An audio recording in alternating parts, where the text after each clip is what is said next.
The red lights on the command deck flickered as another explosion shook the massive Coalition warship.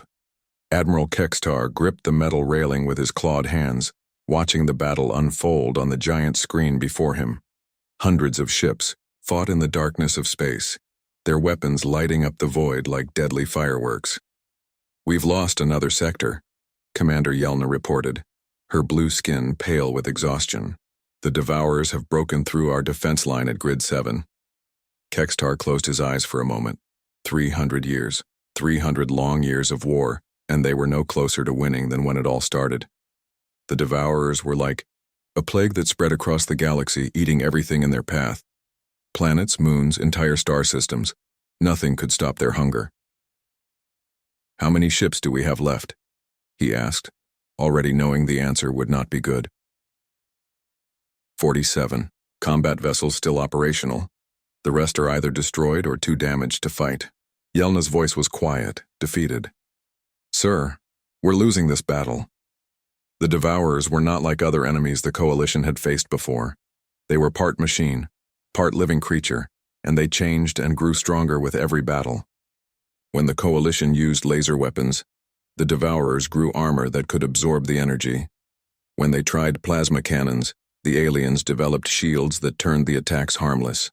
It was like fighting an enemy that learned from every mistake and never made the same error twice. On the screen, another Coalition ship exploded in a ball of fire and metal. The crew of 3,000 souls vanished in an instant. Kextar had watched this scene play out countless times across dozens of battles. Good soldiers, brave pilots, entire civilizations, all consumed by the endless appetite of the Devourers. "Admiral, we have incoming transmission from the Zenthari fleet," the communications officer announced. His young face was marked with fear and stress. Most of the original crew had been replaced many times over during the Long War. Few lived long enough to gain real experience. "Put them through." The holographic image of General Toxra appeared before them. The proud warrior looked old and tired, his once bright scales now dull and scarred.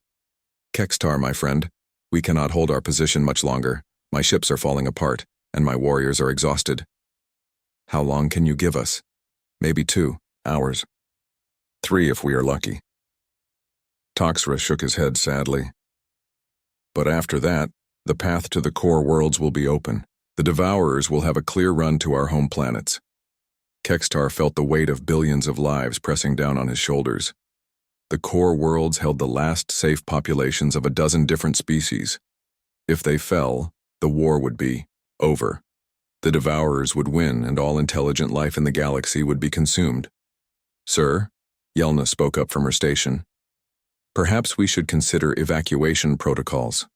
If we start moving civilians now." "To where?" Kextar interrupted. "The Devourers are everywhere. There is nowhere left to run." The battle continued to rage outside their ship. The Coalition had tried everything they could think of. They had used their most advanced weapons, their smartest battle tactics, their bravest soldiers. Scientists from every member species had worked together to find new ways to fight the alien threat. Nothing worked. The Devourers just kept coming, kept adapting, kept consuming.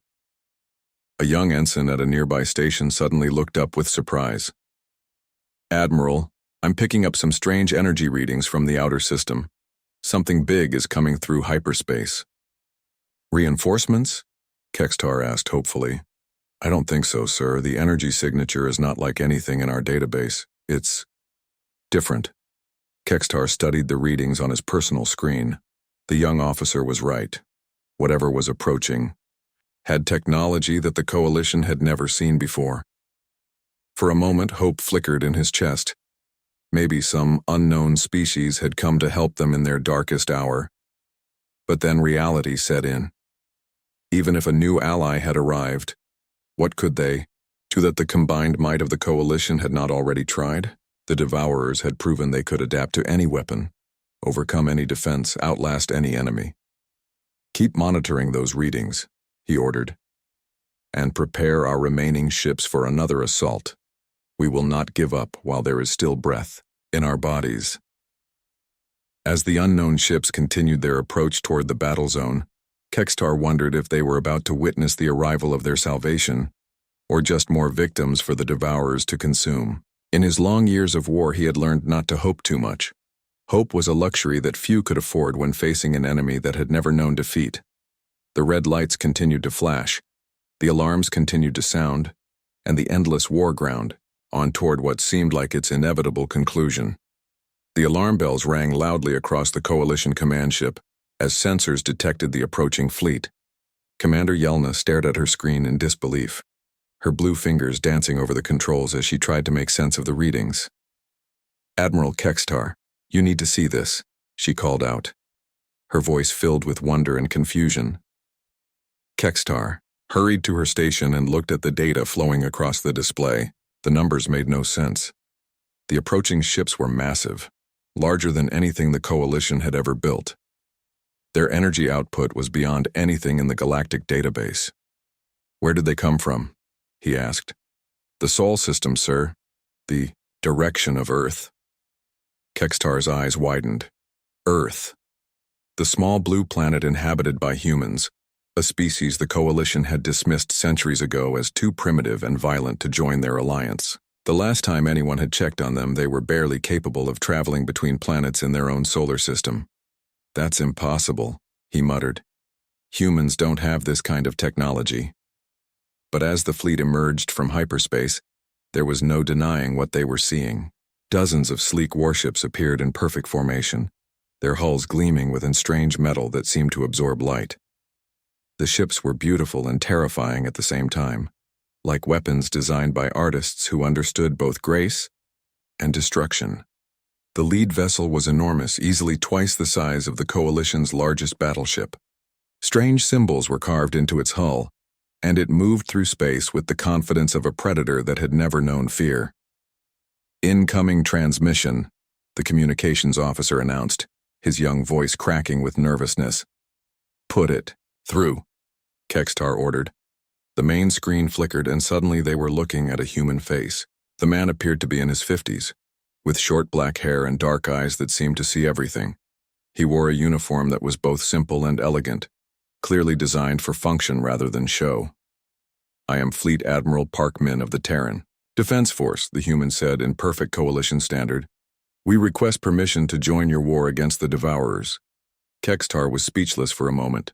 The last time the Coalition had contact with Earth, humans could barely speak their own language properly, let alone master the complex grammar of Coalition standard. "This is Admiral Kextar of the Coalition fleet," he finally managed to say. "How is this possible?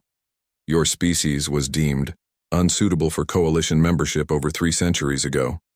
Park Min smiled, but it was not a happy expression. It was the smile of someone who had experienced great pain and emerged stronger from it. "Unsuitable. Yes, that was the word your council used." The human's voice remained calm, but there was something dangerous underneath it. "You called us too aggressive, too violent, too primitive to join your civilized galaxy. Your technology at the time was limited, yes." Park Min nodded. "But we learned. We grew. We changed." On the tactical display, more human ships continued to arrive. Smaller vessels that moved like schools of fish, staying in perfect formation, while seeming to dance around each other. Heavy cruisers that bristled with weapons of unknown design, and carrier ships that launched fighter craft unlike anything the Coalition had ever seen.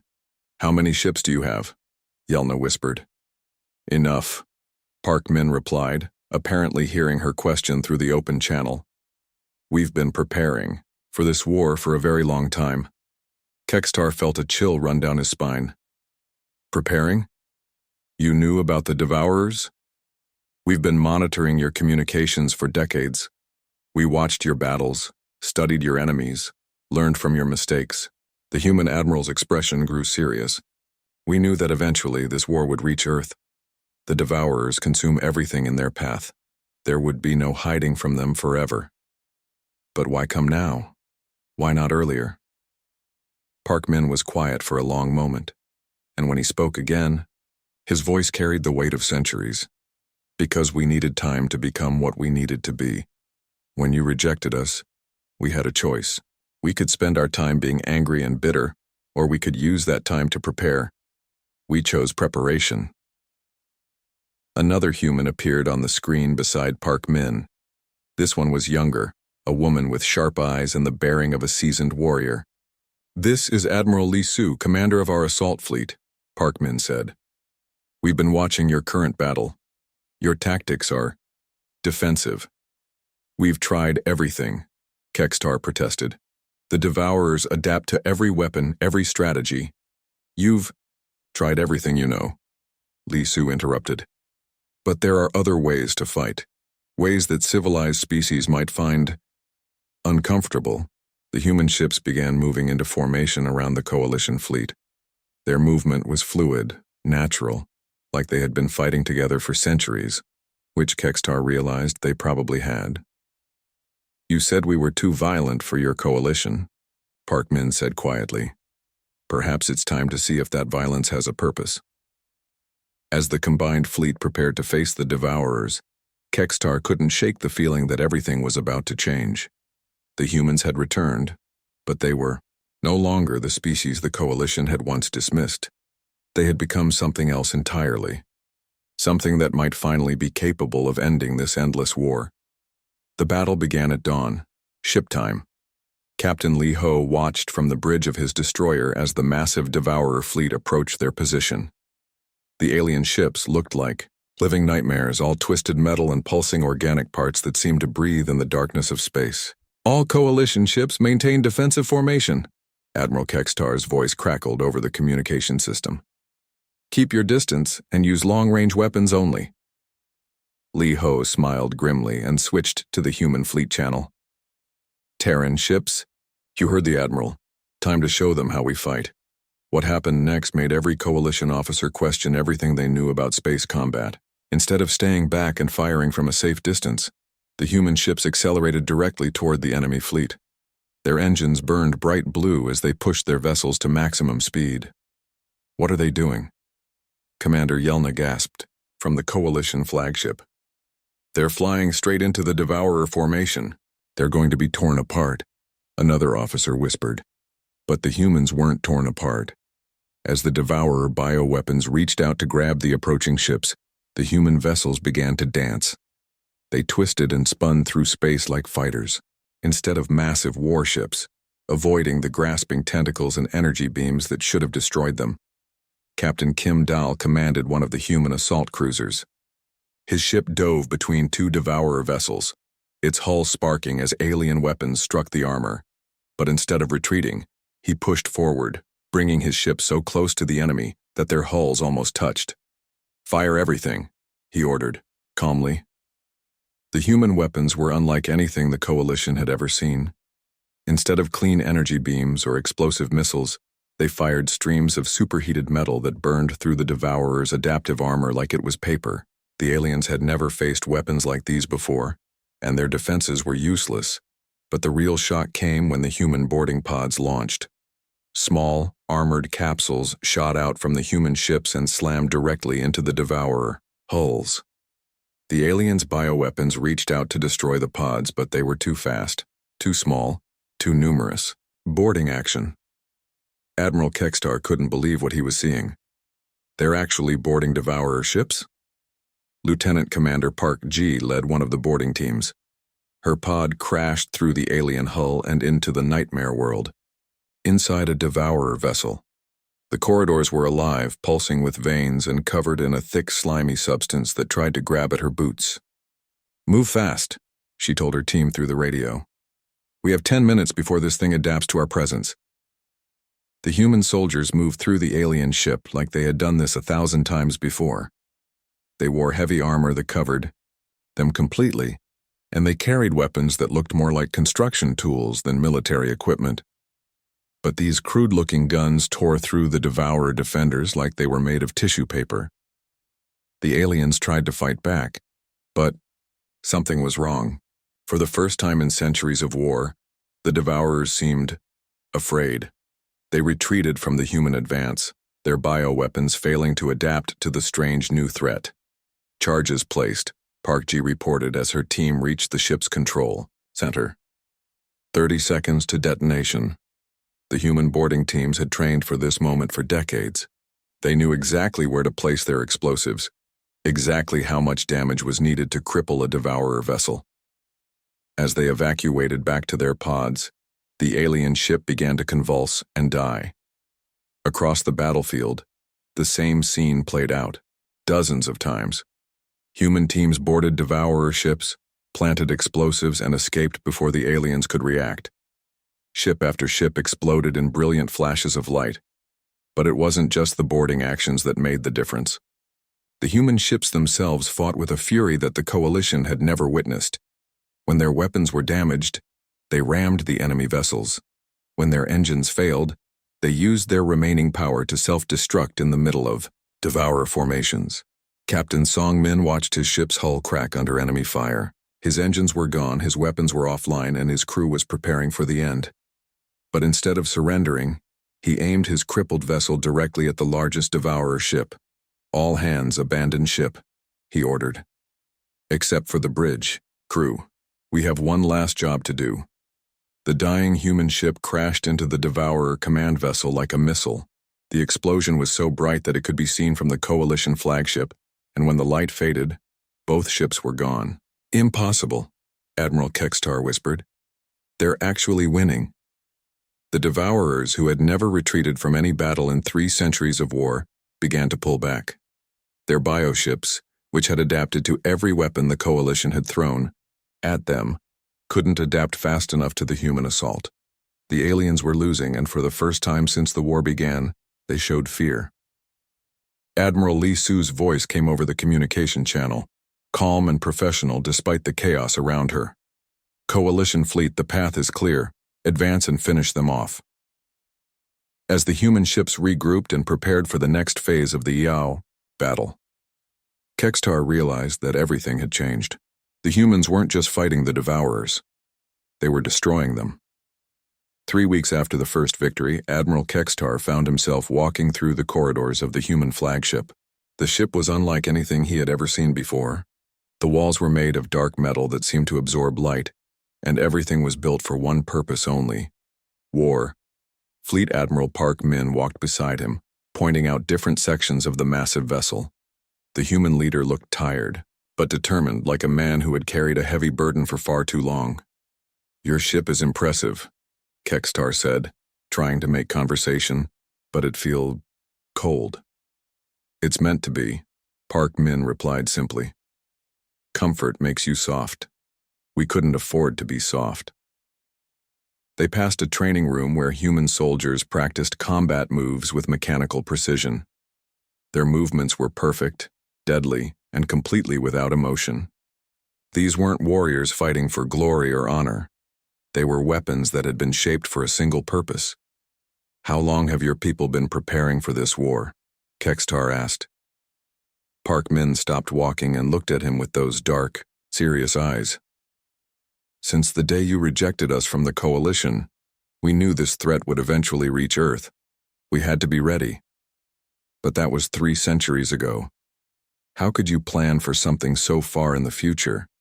Because we had no choice." Park Min's voice was quiet but filled with pain.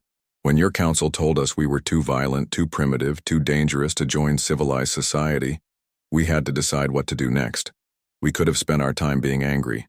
Instead, we chose to prepare." They continued walking until they reached a large room filled with holographic displays.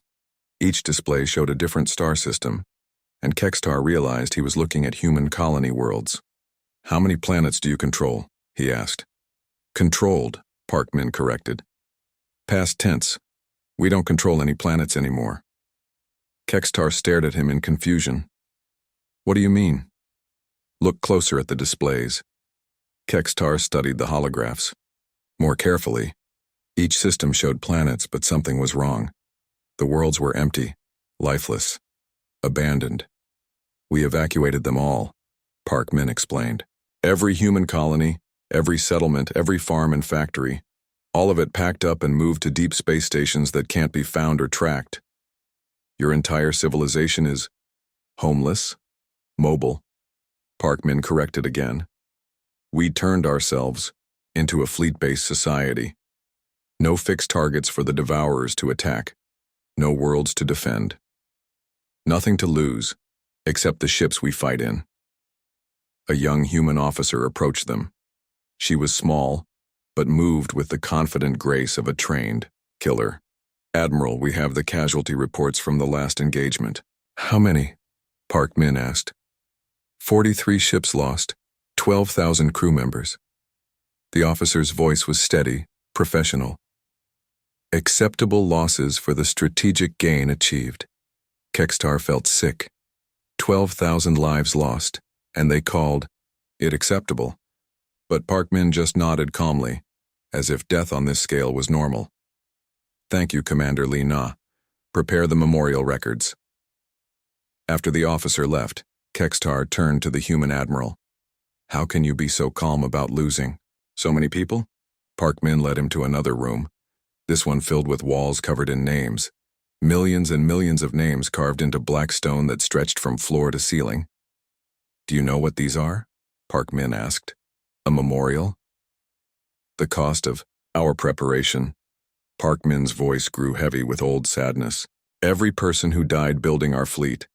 Every family that sacrificed everything so their children could fight this war. Every life we spent turning ourselves into the weapon the galaxy needed." Kekstar read some of the names. Kim Tae-ho, age 34, died in a mining accident while gathering resources for ship construction. Park Soo-jin, age 19, killed in a training exercise. Lee Won-soo, age 45, lost in a deep space exploration mission. 3 centuries of sacrifice, Park Min continued. 3 centuries of our best and brightest giving up normal lives to prepare for a war that might never come. We turned our entire species into soldiers, and the cost was everything that made us human. Then why do it? Because someone had to. Park Min touched one of the names on the wall gently. The coalition tried to fight the Devourers with honor, with rules, with civilized tactics. It wasn't working. You were losing. The entire galaxy was going to die unless someone was willing to do what was necessary. Major Choi Sung walked up to them, saluting sharply. "Admiral, intelligence reports that the Devourers are massing for a counterattack, 3 times the size of any fleet they've sent before. Our response? Strike teams are ready for deep penetration. Assault. We'll hit their staging areas before they can organize." Park Min nodded. "Execute the plan." As the officer left, Kekstar realized what he was really looking at. These weren't just soldiers or even warriors. They were the end result of an entire civilization that had chosen to sacrifice everything. Their homes, their comfort, their humanity itself. To become something that could end this war. "You're right," he said quietly. "You're not the same species we rejected centuries ago." "No," Park Min agreed. "We're what you made us become." The final battle began in the darkness between stars. The Devourer home fleet was massive beyond imagination. Thousands of bioships stretching across space like a living wall of death. For 3 centuries, no enemy had ever reached this place. The heart of the Devourer Empire had never been threatened, but now the human fleet approached and everything was about to change. Captain Song-woo stood on the bridge of his assault ship, watching the enemy formation grow larger on the screen. His vessel was scarred from dozens of battles. Its hull patched and repaired so many times that it looked more like a collection of spare parts than a warship. "All ships. This is Fleet Admiral Park Min." The voice came over the communication system. "Today we end this war. Today we finish what the galaxy started 3 centuries ago." The human fleet moved forward in perfect formation. There was no hesitation, no fear, no doubt. These ships and their crews had been built for this single moment, and they would not fail. The Devourers struck first, sending waves of bioweapons toward the approaching humans. Energy beams that could melt metal, living missiles that could think and adapt, clouds of acid that ate through armor, everything they had learned from centuries of warfare. But the humans didn't try to avoid the attacks. They flew straight through them. Song-woo felt his ship shake as alien weapons tore at its hull. Red lights flashed on his control panels, and the smell of burning electronics filled the air. But he kept flying forward, deeper into the enemy formation. Boarding. Teams. Prepare for launch, he ordered calmly. The real assault began when the human boarding pods shot out from their ships like bullets. Thousands of small craft carrying teams of soldiers trained for one purpose: to get inside the enemy vessels and destroy them from within. Lieutenant Kim Sol led one of these teams. Her pod crashed through the hull of a massive Devourer command ship, and she found herself in a nightmare world of living corridors and breathing walls. The ship itself was trying to kill her, but she had trained for this moment her entire life. Move. Fast, she told her team as they ran through the alien vessel. Plant the charges and get out. The Devourers tried to stop them, but something was different this time. The aliens that had never shown fear in 3 centuries of war were retreating. They couldn't understand these humans who fought without caring if they lived or died. Kim Sol reached the ship's control center and began placing explosive charges on the vital systems. The living walls around her pulsed with panic as the alien ship realized it was about to die. Charges set, she reported. 30 seconds to detonation. But as her team tried to escape, the ship's defenses finally adapted. Bioweapons blocked their path and acid began eating through their armor. Kim Sol realized they weren't going to make it out alive. "This is Team 7, she said into her radio. "We're trapped. Tell my family I did my duty." The explosion lit up space like a new star. The massive Devourer command ship broke apart, taking Kim Sol and her team with it. But their sacrifice crippled the enemy's ability to coordinate their defense. Across the battlefield, the same scene played out hundreds of times. Human soldiers who knew they were going to die but completed their missions anyway. Ships that rammed enemy vessels when their weapons failed. Crews that chose to self-destruct rather than retreat. Fleet Admiral Park Min watched from his flagship as the battle raged around him. His ship was dying, its engines barely functioning and its weapons offline. But he could see that the plan was working. The Devourer fleet was falling apart. "Admiral," his communications officer called out. "Coalition Fleet Admiral Kekstar is requesting orders. Tell him to stay back," Park Min replied.